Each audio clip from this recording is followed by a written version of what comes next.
O Alerj Entrevista está de volta falando sobre as terceirizações com o deputado Paulo Ramos.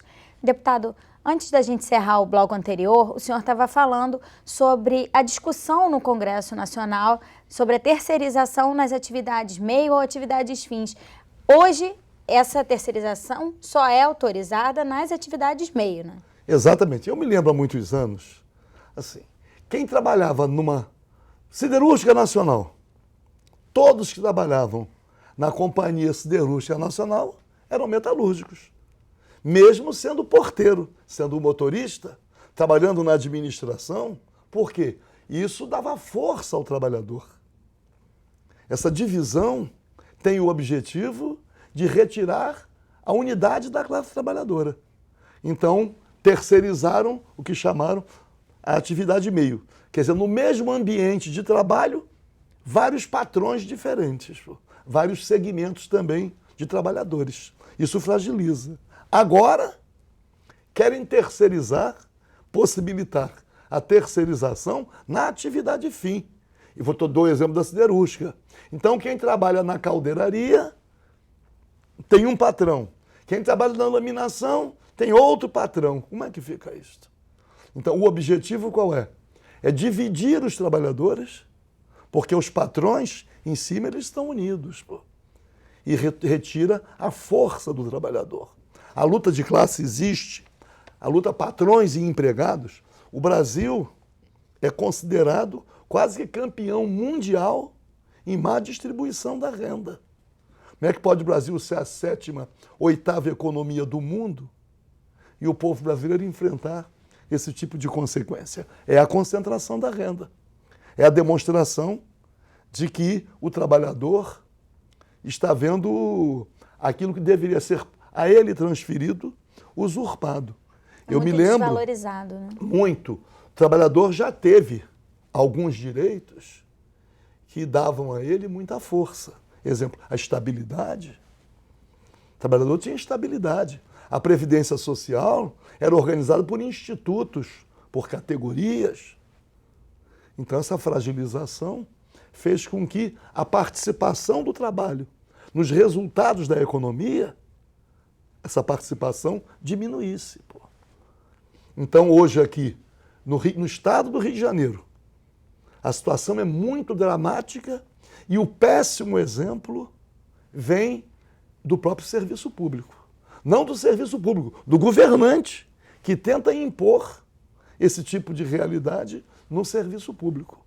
E há uma situação hoje importante para registrar que os trabalhadores, os servidores públicos estatutários, eles estão defendendo também o direito dos trabalhadores terceirizados. A gente tem visto isso nos hospitais, nas escolas, né, nas universidades. Mesmo com a compreensão de que quem trabalha no serviço público tem que ingressar por concurso, mas é visível, a compreensão é imediata. Aqueles trabalhadores não são culpados. Eles estão trabalhando e devem ser respeitados. Não é possível que trabalhe sem receber salário. A gente tem notícia até dos trabalhadores na UERJ, por exemplo, em que professores, funcionários estatutários, pagando a passagem ou a alimentação para os terceirizados poderem trabalhar, né? Quer dizer, de repente, mobilizam a solidariedade, aquele inconformismo que as relações de amizade no mesmo ambiente de trabalho vão se consolidando. As pessoas se estimam, as pessoas se gostam. É impossível ver um ser humano igual passando por esse tipo de dificuldades e sem força para reagir. Porque reage como? Como é que cobra o salário? Paralisa a atividade? Já está paralisada? O que tem que fazer? E mais, muitos ainda continuam trabalhando em função do espírito público. Eu estive no Instituto Estadual de Cardiologia e vi uma coisa interessante. As empresas não estavam pagando aos terceirizados, porque também não recebiam do Estado. E chegou um trabalhador desses terceirizados cumprindo uma tarefa. Aí a médica dele saiu, A médica falou, deputado aí, ó, está sem receber salário, ele parece até servidor público.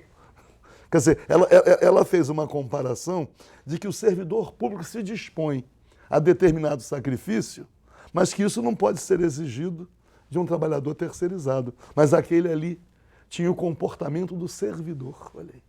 Que a pessoa também tem aquele senso de responsabilidade do que vai causar de prejuízo com a ausência daquele serviço. Né? E ainda mais numa área de saúde, em que as pessoas chegam com um sofrimento adicional. Quer dizer, então, eu não sei, eu às vezes fico pensando assim, o que é que leva um governante a seguir um caminho errado, a constatação de que o caminho não é o melhor, e o governante persevera, não desiste, não modifica a política pública. Pô. O que se pretende? Eu estava ontem aqui no plenário, estava até assim, agora estamos vendo assim, ônibus incendiados, as pessoas estão depredando tudo, estamos chegando aí para as Olimpíadas, uma preocupação com a segurança, mas o que se pode esperar de um povo que está sendo submetido a esse tipo de assédio, para dizer o mínimo, né? Ou de violência, pô. Ou de agressão. Estão muito indignadas, a revolta é muito grande hoje, mas muito grande. Aqui na porta, o movimento unificado dos servidores públicos, diariamente denunciando, diariamente reivindicando. E nós, no exercício do mandato, não temos como dar a resposta. Nós só podemos ser solidários participando. Porque o parlamento ajuda na discussão, na pressão, né, exercida sobre o governo, mas não tem os mecanismos, né? É a divisão dos poderes. Cada um desempenha um papel. De qualquer forma, quando nós olhamos as crianças e adolescentes, as aulas paralisadas, a culpa é do governo. Não pode culpar os profissionais da educação. A culpa é do governo. Quando o que está acontecendo na área da saúde chega, não tem atendimento. Como é que uma pessoa chega buscando um atendimento médico e não tem o atendimento? Não tem, às vezes, porque não tem insumo, não tem o medicamento. Já se fala até em fechar unidades de pronto atendimento, porque não tem como manter todas abertas. Não, né? já vem fechando. Sem falar na insegurança pública, que aí já é outro, que aliás vem sendo também terceirizada, né? Nós temos aí um projeto de segurança pública que é a confissão da impossibilidade da Polícia Militar fazer o policiamento ostensivo. A FEComércio criou uma nova polícia, alguns poucos policiais militares e aproveitando reservistas. Terminaram o serviço militar, são comissionados. Esses não têm, assim, nenhuma garantia. Então, é a terceirização.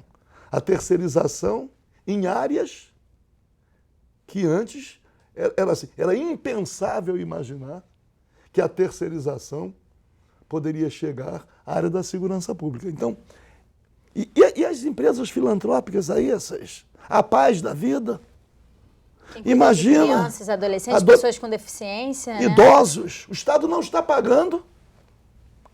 Vem aqui diariamente grupos inteiros para solicitar a pressão. O Estado não paga.